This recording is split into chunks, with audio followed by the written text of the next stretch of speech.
story. Nice. And we create the conflict with them. I'll start acting. Whatever you want to do. And then each one would have the turn to share their own story. Perfect. وبعدين بس يخلصوا اوكي هلا in between اذا انت او انا حسينا we can connect the stories, we can comment on something briefly, okay, just to give it more coherence. And then we finish, and then we talk about the power of the food for the soul. I talk about the component, the power of it. بعدين انت you take over. اهم شيء هنا as much as you could. في اشياء انا وانت we assume that people don't know anything about religion. I mean, take your time to talk about the significance of the food in religion. Okay. Talk about the process of growing oil, processing, whatever it's applicable, okay? I'm just giving Whatever you ideas. Yes. Yeah. And There is a full story behind this. مثلا Yeah, the way okay. it's placed ما بعرف شو talk. تحكي انت ريسيبي I mean quickly ممكن تحكي والله أنا I tweaked it because I found delicious. Bring the individual dimension of culture. This is what I want. Ah, Okay? yes. Sure. I love the recipes. Nice. So you're going to be talking about all of this? For sure, yes. Awesome.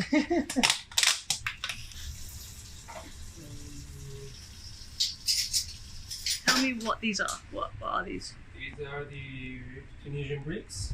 It's like a sort of sambusa, but Tunisian way. So it's usually a triangle, but my mom does it this way.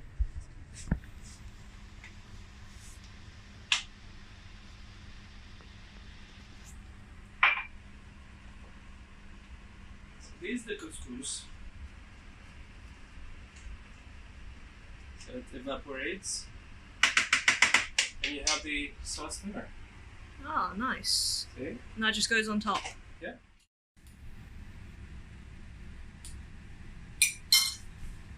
Okay.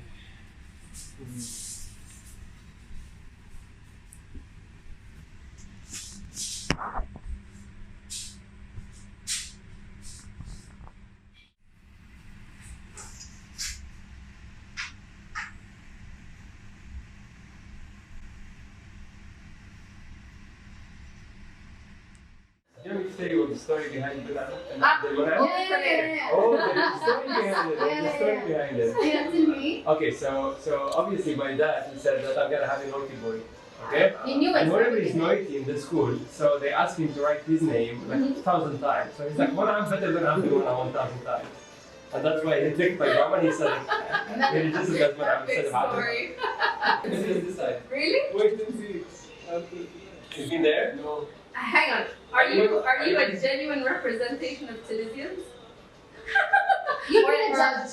Or You can judge. Yeah, well, I don't know what the typical Tunisian sort of culture is. And I don't want to say it's similar to Moroccan because that's the equivalent to saying Chinese is like Japanese. No. Totally different. Exactly.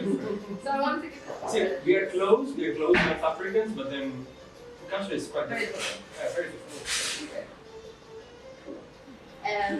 Zaha, it's a social enterprise that we've started in January, and to us it's a journey of a cultural movement through which we reshape the way we relate to each other. Not change, reshape. So we just create this structured outlet through which we expose insights and knowledge about other cultures. And we do it through people, we call them maestros. You know, great people, very enlightening, who share the same values with Zaha, and they help us to express their experiences through their own lenses. Because we're no longer interested to know the superficial aspects of the culture, you know, how people dance, with their customs and so on. No, we want to understand the emotions, we want to understand the people who are behind the cultures. So we have designed a few experiences. Our ultimate objective is to promote acceptance of other people, empathy. The kind of empathy is not like, oh, it's interesting you're coming from Tunisia or Saudi Arabia. No, I want to build the courage to enter your world and, you know, understand where you are coming from so I can learn from you. And then cultural intelligence, it's where we leverage this understanding and knowledge in a mutually beneficial way. Because if you think of it, we're like 220 nationalities living in Dubai. Actually, how much we know about each other and how much we have the courage to go and approach people and try to educate ourselves, to learn about them and about their cultures. So we have designed 4 experiences. We have tested 2 of them. One of them is tadawwaq.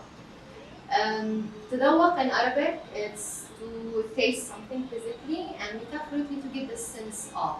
So at each tadawwaq experience, we give the sense of a certain culture, but through the maestro. So we might be having 10 maestros come to Tunisia. Each will be reflecting its own experience with Tunisia. And this is why we always say we have more interest and perspectives that have been imposed on us through media or any other form of communication about cultures. We want to know about cultures through the people who are behind this culture. So for Tadawwaq, we've been introduced to each other, and the way we do it, I mean in Zaha we have, I don't like the way people introduce themselves to each other as the full name, where they're coming from, what they're doing.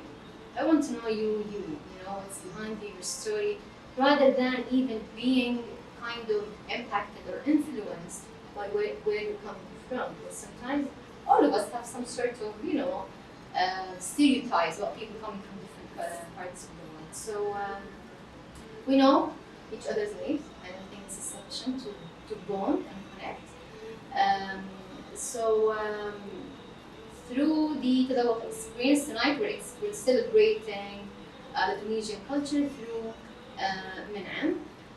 We have 2 components. One of them is the storytelling. It's the first moment of connection we offer with the people from the celebrated culture. And the kind of stories we share, it's not, again, not the superficial kind of the aspects of the culture. It's more about people, it's more about emotions, it's more about our insights, perspectives, or memories in relation to a certain aspect of the culture. Why we do storytelling? Because we allow each other to bond at a deep level. So a cross-cultural bond evolve at a deep level again. And we tend to learn from each other because stories are access to knowledge and insights.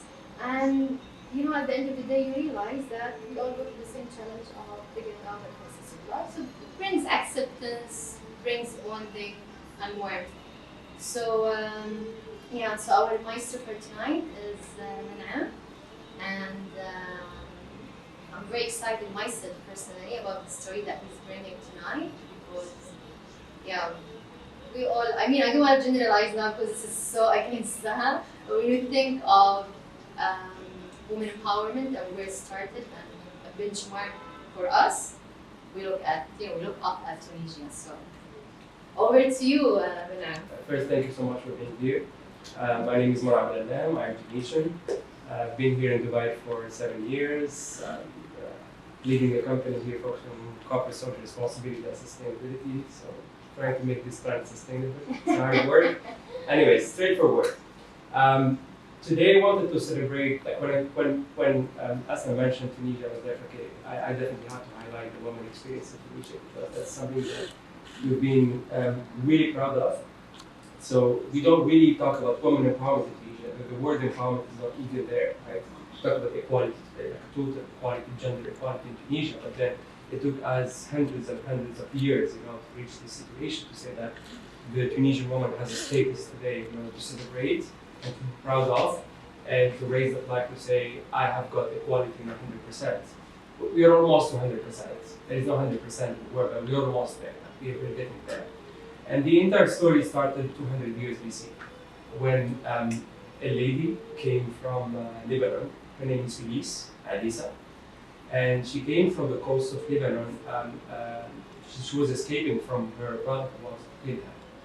And then she took a couple of men with her, and then a couple of people, and then they took a boat, and the boat, settled in a place called Carthage, which is the coast of Tunis, the capital. And when she settled there, she found the Berbers. There were Berbers, there were Arabs, people tough, rough, they're not modern. Even the Italians, when they look at us, they say, we are trading with these Afris. They look at us, the Afris. By the way, that's Afris. The word Africa came from the Afris, which is the old name of Tunisia. Oh, okay. Africa came from Tunisia. Italians used to call us, we trade with the Afris. So that's how they do it. And so when she settled there, she was extremely smart.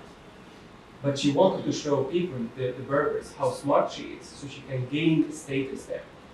So she met with the leader of the Berbers there. He asked her, "What do you want? What can I give you?" She was like, "Can you give me a land?" He was like, "I cannot give you a land. You're new to us." He was like, "No, I don't demand a lot. Just give me a land which is the size of a skin of a sheep. Sheep. The skin of a sheep." He's like, "If she's stupid, just give her whatever she wants." So what she did with that, she got that land, like that square, and she started, how do you say, um, extending the leaves, and the skin, extending it and extending it until she got an entire valley. Oh, Lebanese, you guys are very dangerous. So when she did that, she got a huge land out of that. It took her like about 30 days extending it and extending it. She was so patient. People look at her, where is she doing, where is she doing? When she got that, she earned the respect of the entire tribe there. And the head of the tribe said, "I want to marry her. Woman has got power, and we have to recognize this power in women, and even in our society, starting from today." And that's what the entire story of Tunisia and women started 200 years ago, BC. Then more and more women, they started believing these kind of things, like, believing in themselves, believing that they've got potential that they can show to men in order to gain, a status in the society. They were not fighting; they were in a race to show their smartness, And when they earned it, we've got women that can dare to build a mosque, to go to the tribes. I want to build a mosque. I want to do this. I want to become a minister. I want to become a judge. And up until the last century, we've got the first pilot, woman in the Arab world, the first lawyer in the Arab world, the first minister in the Arab world, the first doctor in the Arab world, the first different set of we got the forbidden polygamy. In Tunisia, we're the first in the Arab world, so we're not allowed to marry four by law, which is, some people they say it's against the religion, but then what we've been talking about in this society, that when I asked my dad, for example, and my grandmother, I was like, "Why did you go against religion and do this?" He said, "Well, back in the 50s, we did not have so many cases of people marrying a second and third wife. So it was like just a normal thing, a normal practice, And then they left it open a little bit for special cases. Like, for example, if someone has a handicapped woman, so he can marry the second, they left it up until they forbidden it, by law. And now we're talking about equality and heritage. And that's a big topic in Tunisia. And why are we talking about this? Because women has been contributing a lot in the economic life. Women has been contributing a lot in the relationship, the couple relationship. So when I grow up and I see my dad and my mom, they put both money together, both salaries together in one basket, and then we just share it. So there is no that old mentality of the man has to take care of everything that the woman cannot. The woman contributes actively in the economic life of the family, and she has got a status there. So if she's contributing, she has to earn the same thing, and she has to get the same heritage. You know what I mean? So that's why the Tunisian woman has got all her rights. It's almost equal. We're talking about equality in heritage now. We're talking about the Tunisian woman has the right to marry anybody from any religion, which is forbidden in most of the countries. It's a civil marriage. Civil marriage. It's a civil marriage. So if you want to marry a Jew or a Christian, you have full right. Love first. If you love someone, go and marry them. We cannot limit you in any ways. So the Tunisian woman has got this power that let her first feel proud and push her to the unlimited potential. Like she feels so empowered by her government, by her people, by people around her, her brother, by her husband, by her dad, and then that's what let her push her potential and then achieve as much as possible. And you can see so many successful women right now in Tunisia.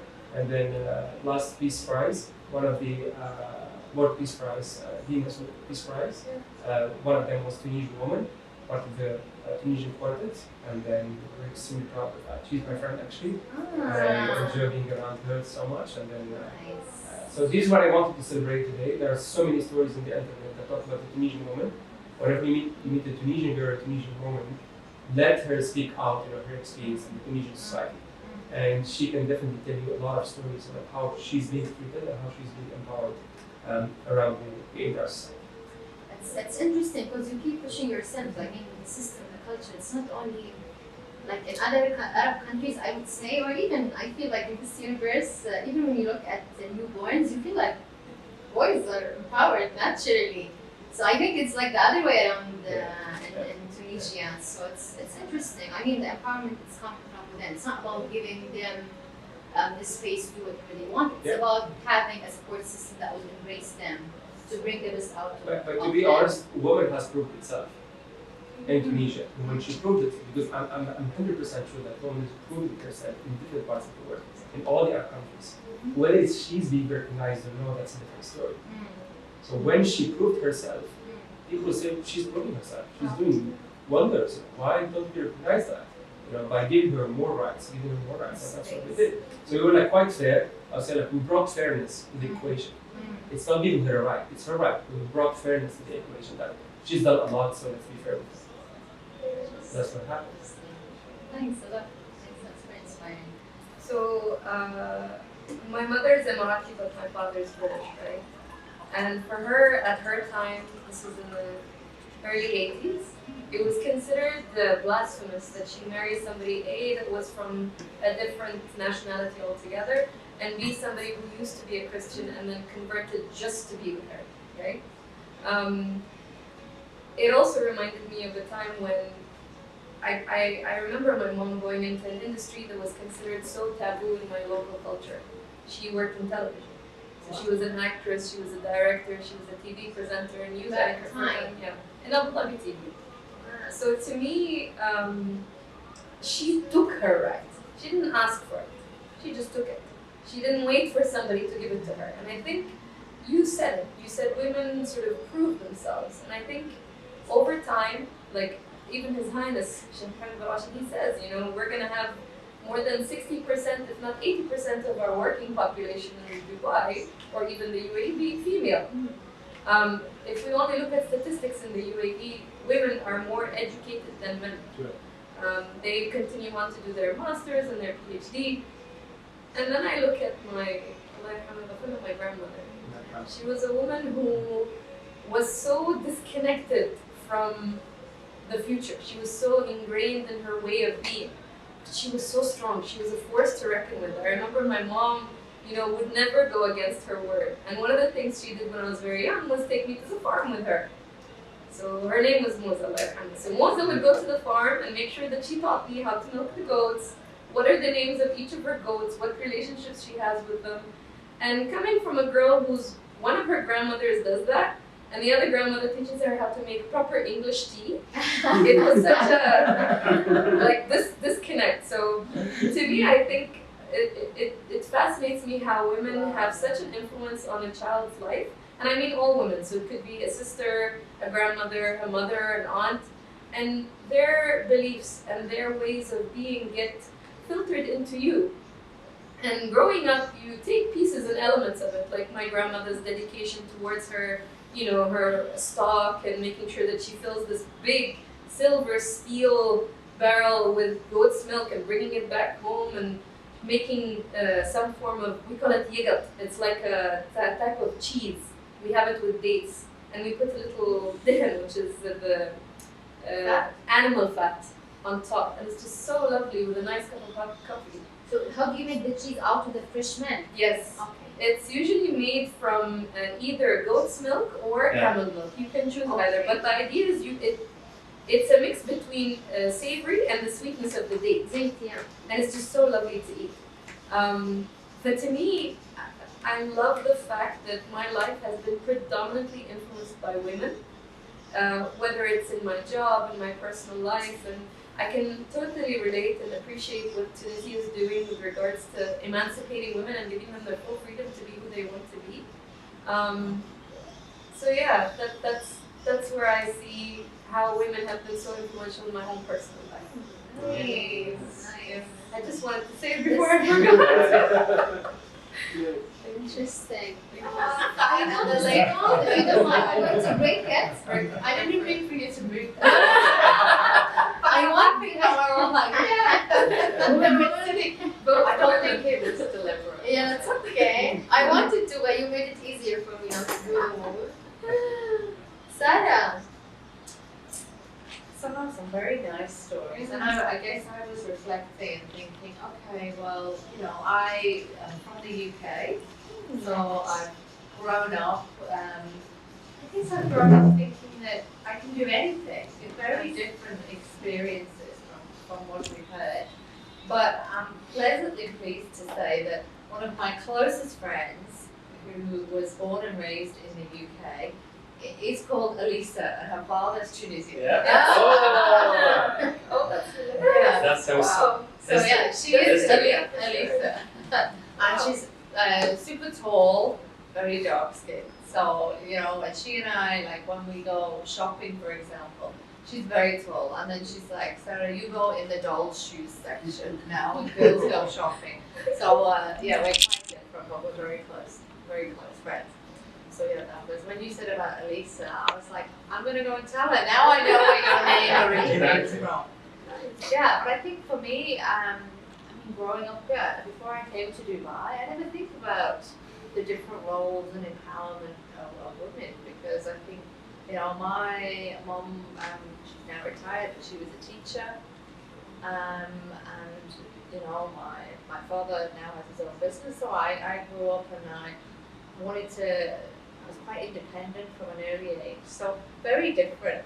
You know, for me, it never occurred to me. See, of course, we can do everything that the boys do. So we can even do it better.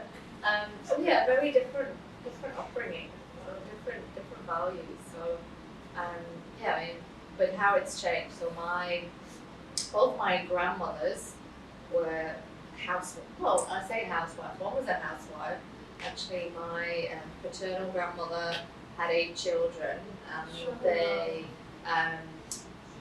That's a typical Arab family, by the way. Yeah. This is a typical Catholic Mashallah. English family. Nice. So my grandparents ran a general store with a post office. Nice. So as a child, my younger sister thought it was great that my dad had, you know, a sweet shop, or what you would call a candy store. Yes. He grew up in. Yes, But the reality was, of course, you know, there were 8 children living above this shop with their parents. Yeah, so at an early age, from a young age, I, you know, believed that, yeah, I had education, of course, which is, you know, free, and you can pay, but it's free for everybody in the UK. Of a high standard. You know, my father, you know, didn't have the opportunity to go to university. He left school at 16, but when I was about, how old was I? About 8 or 9, he went to university. So he used to go and study in the evenings and give me, I remember him saying, Dad, before you go, I remember he had this briefcase, and I'd say, give me my weekly pocket money, give me my allowance so I could go and buy sweets. Yeah, so he was a bit of a role model for me, and then I ended up going to the same university as him. Not deliberate, but yeah, as fate would have it, in Manchester. So yeah, so I guess the reflection, thinking about the stories that we've heard, is that yeah, I grew up in that environment where sort of you just take it very much for granted. Yeah. You know, and you don't realise how blessed you are until you know, come into contact with different cultures. Interesting. So that's the same comment we receive from people around this is common, it is normal in our society. Yeah. You know. I was Sadly, a special it's there. I was a special. Why we celebrate it? Yeah, but it's a bit of ignorance, I would Yeah, say. but So after if they- I- me and you know, if I were to go to my friends, they would Exactly. be really interested. But Yeah. I acknowledge we're a little bit Yeah. ignorant back then. I think now, you know, certainly in the UK we hear more and more. You know, Yeah. But before, no. You know, there was a study in the UK. If you invest $1 in women empowerment, you get $3 in economic empowerment. Yes. In the Middle East, we've done the same study as a single square. If you invest $1 in women empowerment, Middle East, GCC, you get $6 of economic empowerment. $6. Because we have a potential, like a huge potential in women that is unexplored. So it's like just someone sitting at home doing nothing. But when you Activate. when you activate him, you get a It's huge. like a battery. So Exactly. guys, do yourself a favor and empower us. I think I think we're looking at the wrong audience here. These guys believe in empowerment, I hope. No, I mean, I think that the request shouldn't be empower us. It should be bring us fairness. Yeah. It's just fairness. You know? I mean, it's the potential is there, the power is Exactly. there. Just be fair. Yeah. You know, with you. Interesting. Equity. Yeah, exactly. Equity. That's the word. If there's one value I have, it's to be fair. Yeah. You know, it's my highest value, that and honesty. I couldn't imagine me leading a life that is not honest nor fair. Yeah.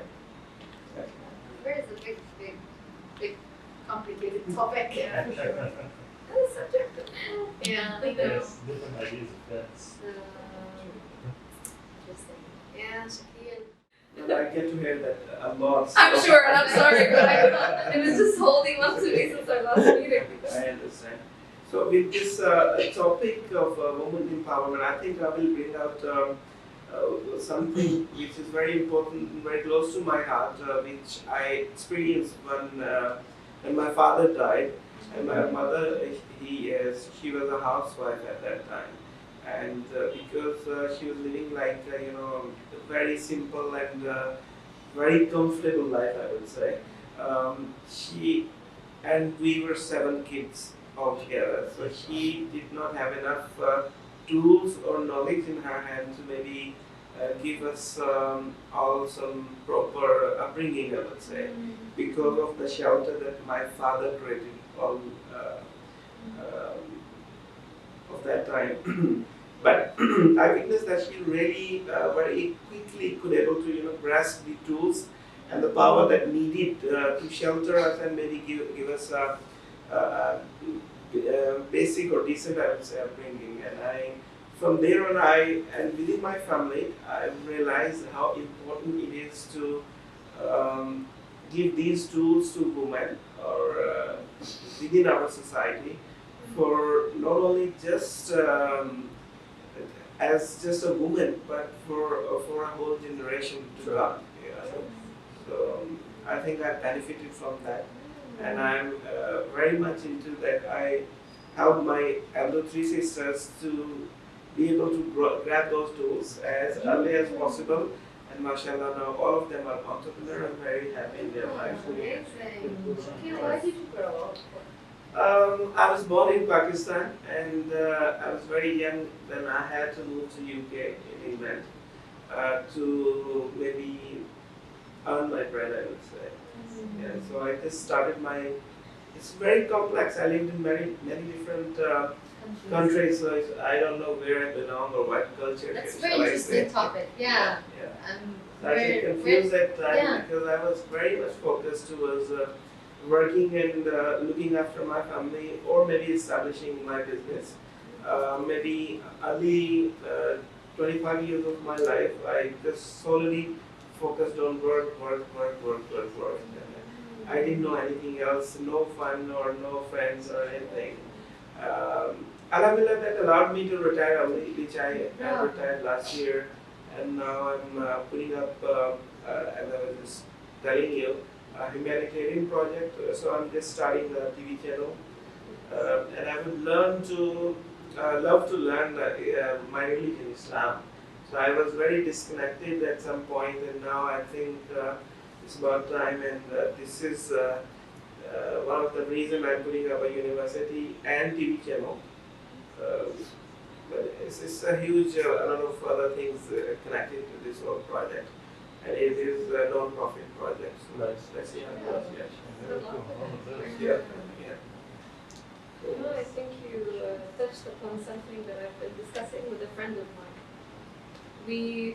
She's at a point in her life, she's 22, Emirati, Tara, as they say, pure breed. And well, that's what they call them, right? Okay. Wow. Yeah.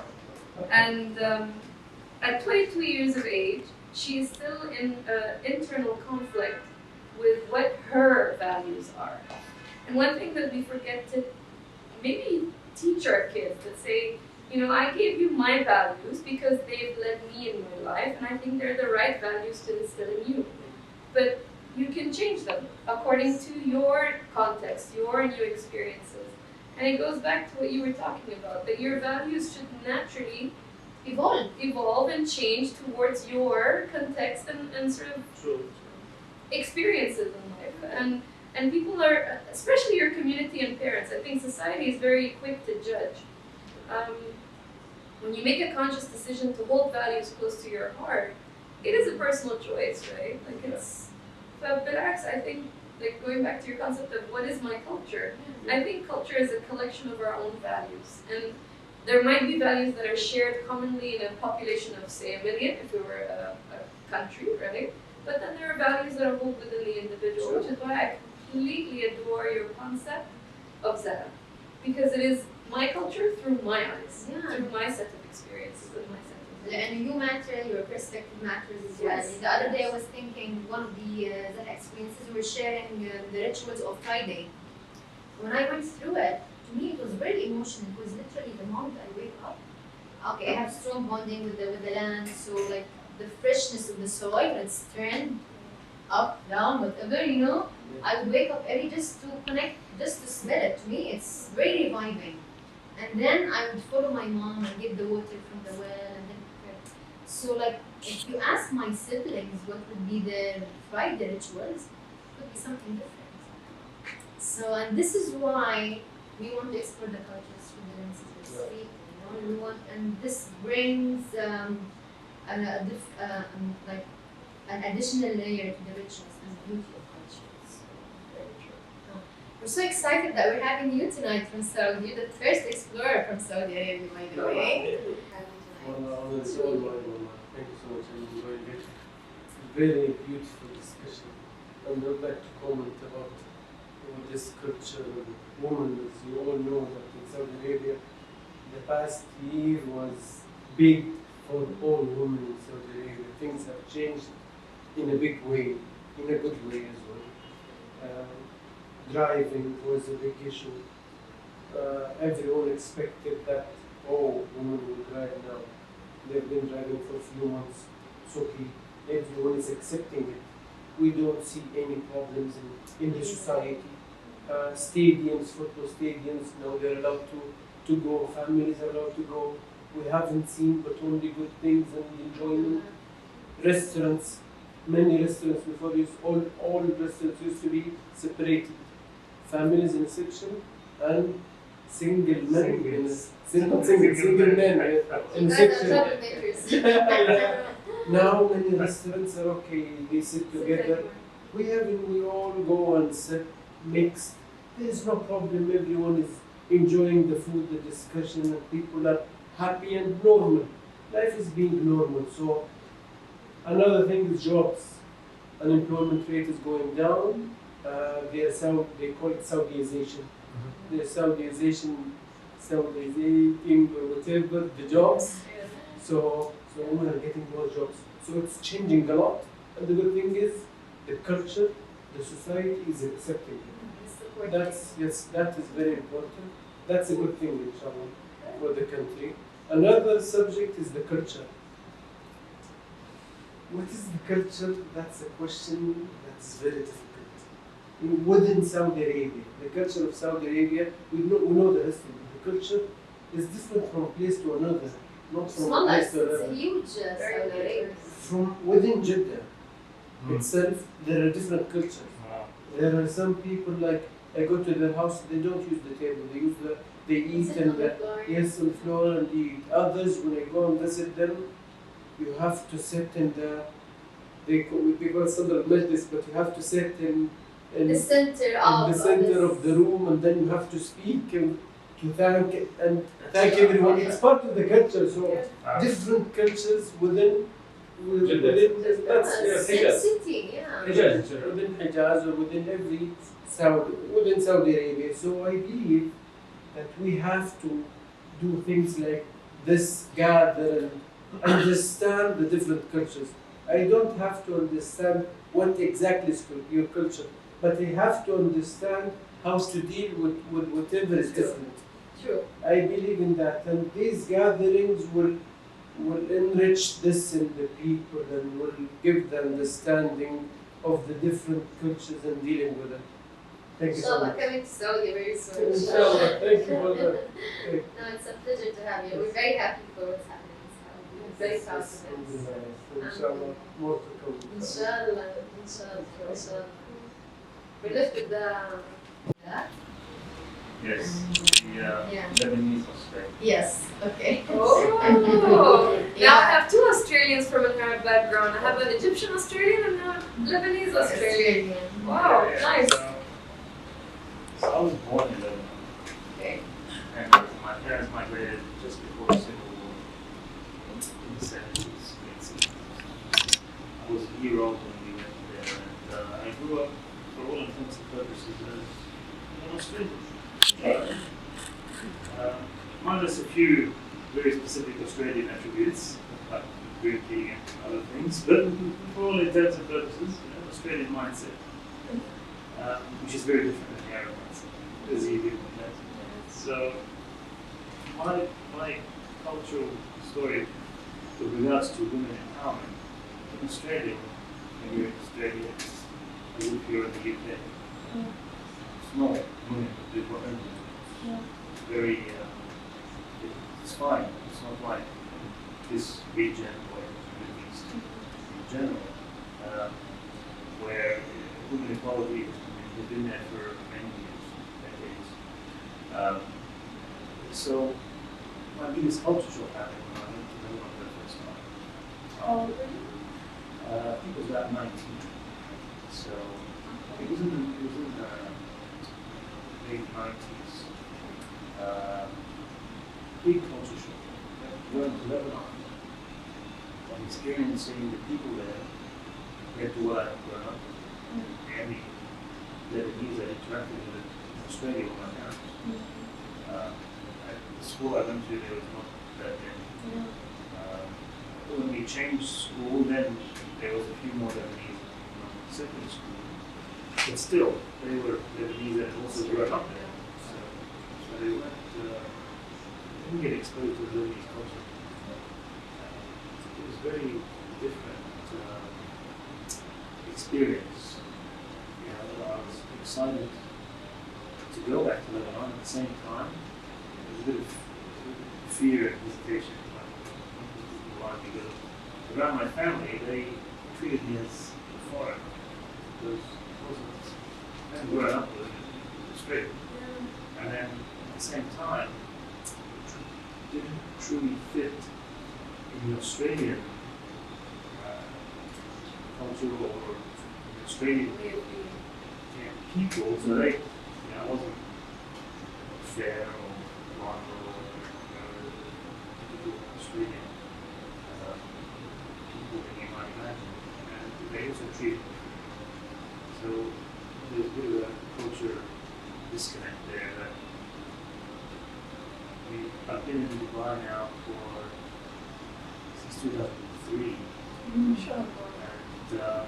I've actually learned Arabic more and more. Nice, good.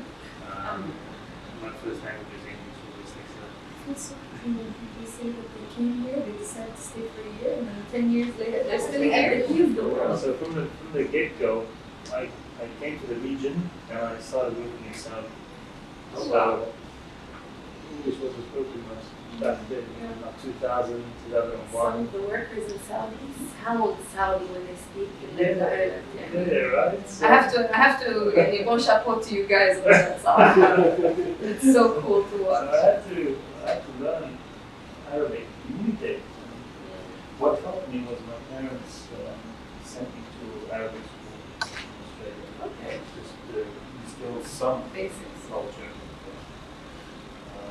some Arabic culture, but still, it was not like living in Lebanon. I can see the difference between myself and my cousin who had grown up with specific mindsets. And it's just been a wonderful experience relearning my own culture, going there more frequently. My parents have since moved back permanently to Lebanon, so I get to go there more often now. It's wonderful. It's wonderful to see you more comfortable in sharing your own story, because this is one of my responsibilities, that allow people to build their ownership. You know, Okay, so I come from like a small village from like between Milan and Como, and actually part of my family come from south. and actually my family is all females. So, and these, I mean, talking about empowerment, like women empowerment, was a big thing in my life, really. Even though I'm an only child, I always felt to have sisters and to have like aunties, to have like to be part, to belong to a really big family, and like connecting with what you have just, what you've just said, is that how much was like important in my life to grow up with like female and with like strong female, because even like if I think about my grandmother, she came from South Italy in the 50s, where there was a little bit of let's say North Italy at that time, most of the people, they were like looking at people coming from the south as people stealing their jobs. So and they were like just screaming at them that they were just peasants coming, to steal their job. So she came to North Italy. She reached North Italy, and she obviously she thrived somehow. And then from that, she obviously got married. She obviously got like a lot of child and whatever, a lot of children, and that was like a big example for us somehow. Example also of love, because she managed somehow, to. They were at the end of the day, they were really poor, and they managed to grow up like these children. And so like my grandma, my mother, and by the way, most of them, they didn't go like to the university, or they didn't even go to the high school, but somehow they managed to work and to create a family and to strive. And and then I'm here because of them, basically. So I think it's like it's been like a big thing, yeah. Patricia keeps coming to Dubai. She left Dubai 3 times. Like, she always changes her mind. Yeah, and I come here because of my friends, like Asma and sister. Yeah. Amazing. I know everyone is hungry now. We'll move to the. Cool. Do you mind if we take photos? Of course, Yeah, of course. please go ahead. Feel free. So, I'm in the UK, North yeah. America. Okay. And then So, guys, today I wanted I see. Okay. to share with you a typical Tunisian iftar in Ramadan. All right. So, what are the different components of a Ramadan table? As I grow up, but most of the Tunisian families would have the same components in Ramadan. Like this typical Tunisian Ramadan. Okay. We start by the dates. We are large producers of dates. We have a lot of dates in Tunisia. We have a date we call it Digla or Digla Noor. And because it's so bright that sometimes you can see the hidden side of it. So it's so soft, it's so sweet. You're gonna try it today. This is coming from Tunisia, by the way. So we start by having 3 dates as per the Sunnah. Wow. So it's this is exactly what it's made of. You see these small pieces? Yeah. It's like the frika, like the small, really tiny frika, right? By the way, all the food is medium spice. You cannot so you like spicy food? Yeah, we only eat spicy food, Pakistani so I food. tried as much as possible to make it not spicy, but then yet still it's still a little bit spicy. It's going to be spicy Alright. for some people. So this is we call it shorba frika, shorba freak or shorba frika, right? Frika. It's very similar to harira. It's made of tomato, parsley, onions, some Tunisian spices, and as you can see it, like it has like a little of chilies, dry chilies. Okay. It's very popular in Tunisia, so I hope you will love it. This is the famous grilled salad, salata mashwiya in Tunisia. So we grill. I like that. No, there is no eggplant there. What is it? Only pepper, tomato, What onions, peppers? garlic. You're Wow. joking. We grill it. It's grilled. It's a grilled salad. So- It's so good. Boy, am I gonna sleep well tonight. Chilies, Okay. Tomatoes, onions, pepper, onions, garlic, and tomato. Okay. This is salad at Amuk Horeya. We call it Amuk Horeya. I don't know who's Horeya. I have no idea who's Horeya, but it's based of tomato. It's based of carrots, Okay. So it's a puree of carrots. I would never. Yes. I love carrots. Yes, it's so good, but it has the harissa, the Arabic harissa or the Tunisian harissa. It's not this harissa. This is what we buy from the supermarket. There is Tomato rice. paste. No, it's chili paste. Chili. This is the Tunisian harissa. More chilies, guys. That Harissa. spiciest Yes. thing ever. Yes. Ever. It's Like, quite spicy. if you want to It's get the- a chocolate, I'm not gonna make this. So you know when the baby starts breastfeeding, Yes. you have to move. When they wean them. That's what they use. Exactly. In Tunisia we eat this. You're joking. I'm not joking. Oh my I'm god. not joking. That's how we are made. We in Tunisia. So you start by this. Nice one. It's like we literally make sandwiches with this. Wow. Totally comfortable. Totally comfortable with this. And what is around there is the olive oil. So we are the 4th largest producer of olive oil in the world. Oh wow. The 4th. So basically, sometimes we joke about it. So if you ask me to eat, how you say zit, 6 oil. What does it mean 6 oil? You have the 6 finest versions of oil. Refined 6 times. Yes. MashaAllah. It's so good. It's so good. And It's the extra soft, virgin. it's We're the 4th largest. Wow. So you've got Greece, Italy, Spain, and Tunisia. MashaAllah. And this year, particularly this year, we jumped to the 3rd. Because Italy, I think they're in crisis or something. So we managed to jump, I think, to the 3rd place. Thanks to you guys. Yeah, so that's the Tunisian harissa, the Tunisian olives. Olives here. So my uncle has a huge farm, like for oil, and then they do the harvesting. You know, this is the time for harvesting right now. So my dad goes there and they support it. You know, every after summer, first summer actually. And I put the bread here because that's how we do it in my grandmother's house. Yeah. But this is not the pot where we put the bread. That's the tannoor actually. So we make khubz tannoor. But the tannoor, Tunisian tannoor, is not underground.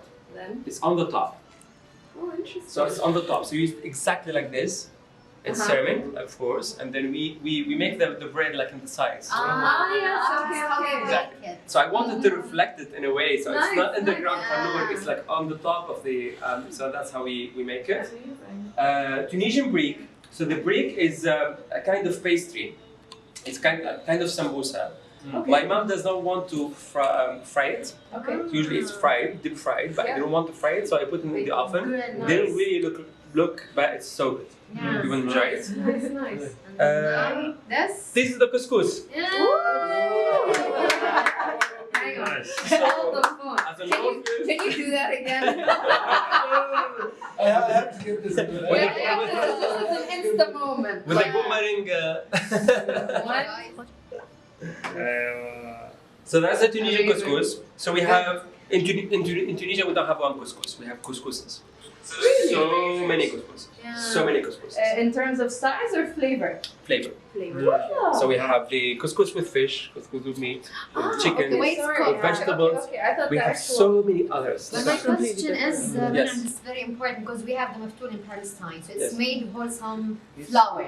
Oh, it's like really small. Yeah, yours, the granules are Yes, smaller, yes, but I very think it's small. made from white or a wholesome flour. Wholesome. Let me just bring the other one. I'm cooking the Palestinian, version, Yeah. which is I think you've tried it maftool. And this is the soup. This is the soup. هذا الفريكة الأخيرة. Shorba freak. Yeah. Amazing. And couscous is so fine. So this is fine. Very These fun. products, are they sold solely from Tunisia or Yeah, you? they bring them here. Carrefour are amazing. It's And Tunisian coffee with rose water. That's typical. Oh wow. So Tunisian it's coffee with rose water? It's coffee with rose water. Yes. So is it With rose water? Yeah. Just the rose water, there's no coffee with it. No, of course, coffee. Like No, قهوة. it's like the Turkish coffee. It's like the Turkish coffee. You know, That's but happy. they I don't mind add in a what's little bit of rose water. Amazing. And the Tunisian tea, of course, with the pirates, quite famous. So what do you want? You can have both. You can have both. I'll go with tea. Yeah. Yeah, same here. Tea.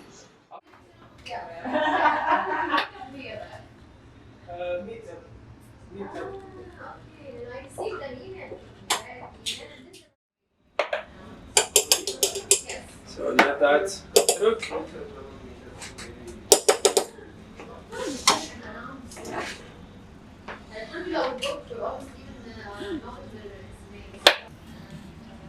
I know it's not gonna boil. You just put the boiling water in, right? Yeah. Yeah, that should be fine. Yeah, but still, it has to boil. It has to keep boiling. You need to cook it. Yeah, exactly. Yeah, I understand. I can't. Yeah. No, you could. If you put it into another pot, you cook it and then put it back into this, then you can. No? Do you think so?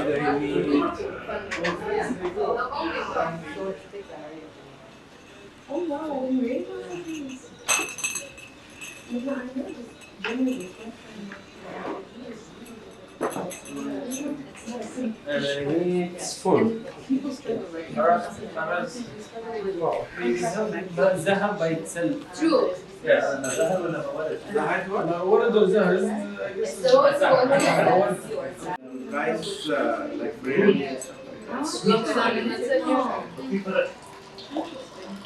See the proper way of pouring tea. You You think you know how to pour tea? Look at me. And always, first cup has to be equal to the whole bill. Manam. صح true مظبوط. True. أنا ناخذ I بيضة. tried, it was very difficult for me to pronounce your name. Manam. Now, Manam. Yeah. See. So like, Yeah, I think Can't the find way you do it the is. blow. You said it's a real way. Wow. Someone tried it real way. Real way. Yeah, the real It's not that like you like finance a lot. Yeah, well, I do. he with finance is weird. Yeah, and I think I'll go for it. Difficult to read. Tunisian. Love finance. So this glass cups are well. Sometimes, now they make them in China. And then we send them to us. The coffee is ready. Whoever wants tea, the tea is ready. Now every time I visit you, I will expect this. Really?